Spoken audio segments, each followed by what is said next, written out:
Halo teman-teman, welcome to my channel YouTube. Kembali lagi bersama aku, Kiflo. Oke teman-teman, kita lanjutkan lagi ya ceritanya.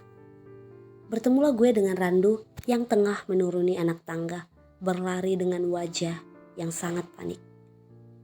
Sudah, ayo keluar lagi, tempat ini gak aman. Kami berdua berlari keluar dari pintu belakang, menyusuri rumput liar halaman rumah, dan akhirnya keluar dari pagar. Di sana, gue terdiam saat melihat Riven sudah berdiri di sana menunggu di atas sepeda. Ih, masa aku ditinggal? Aku sendirian di sini, kata Riven.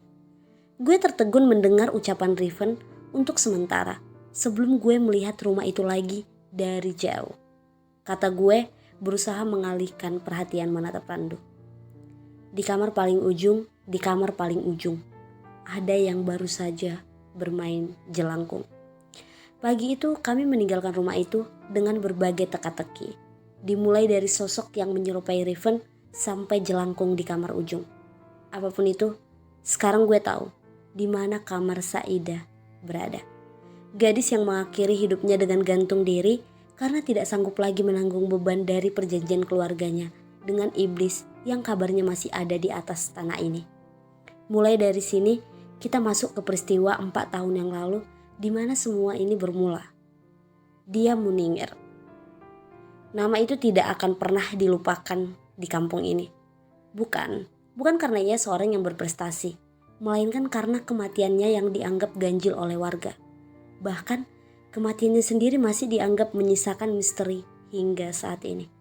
Lahir di keluarga yang sederhana membuat dia dikenal sebagai gadis ayu kembang desa yang selalu mendapat puja-puji di sana-sini.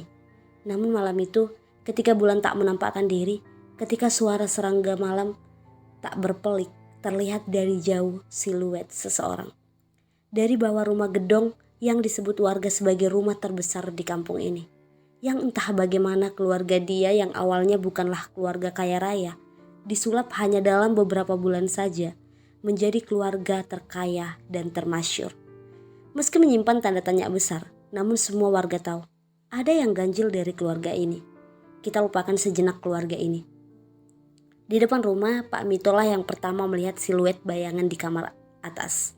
Tampak sedang melayang, berayun pelan, namun tetap terlihat sangat jelas. Sontak, Pak Mito membangunkan seisi rumah dan dilihatlah siluet itu di dalam kamar. Malam itu adalah malam di mana tubuh dia atau gadis yang kerap dipanggil dengan nama Sadia tergantung dengan kepala dijerat tali tambang. Sontak, semuanya kaget tak terkecuali Pak Wanto. Pak Wanto adalah ayah sekaligus orang yang kini menarik perhatian warga kampung. Apa yang sebenarnya disembunyikan oleh Pak Wanto? Namun malam itu cukup membuat semua orang menyaksikan bertanya-tanya. Kenapa postur Sadia yang tergantung menunjukkan ekspresi tak biasa? Ekspresi seseorang yang tengah tersenyum bahagia. Satu hal yang dapat diingat oleh semua orang yang menyaksikan peristiwa itu. Kematian Sadia adalah kematian yang berhubungan dengan keluarga ini. Sesuatu yang dipercaya berhubungan dengan bisikan iblis. Kita akan kembali ke waktu yang jauh ke belakang. Manakala cerita bermula bukan 4 tahun, melainkan lebih jauh lagi. Saat Sadia hanyalah gadis polos yang tidak tahu apapun tentang apa yang akan menimpa keluarganya. Pak Wanto adalah seorang buruh tani yang menggarap sawah milik seseorang bersama Bu Robiah, istrinya. Meski umur mereka tidak lagi muda, namun mereka hidup berkecukupan. Dikarunia 4 orang anak yang kesemuanya adalah perempuan. Dia, Yuni, Rina, dan Uswatun adalah anak-anak Pak Wanto.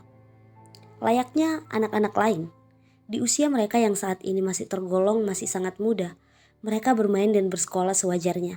Hanya saja, terkadang mereka membantu Pak Wanto dan Bu Robiah di sawah. Disulunglah yang paling kenal warga, karena kebiasaannya pula memanggil Pak Wanto dan Bu Robiah Bapak dan Emak.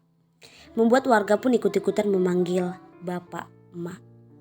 Hidup keluarga Pak Wanto baik-baik saja, layaknya kehidupan tentram pada umumnya di desa. Namun semuanya berubah ketika Bu Robiah yang kerap disapa Emak mengatakan bahwa beliau hamil tua, yang konon menurut orang Jawa zaman dahulu hamil tua adalah pertanda yang kurang baik. Meski begitu, tidak percaya dengan mitos, Pak Wanto dan sekeluarga menyambut hangat calon anaknya.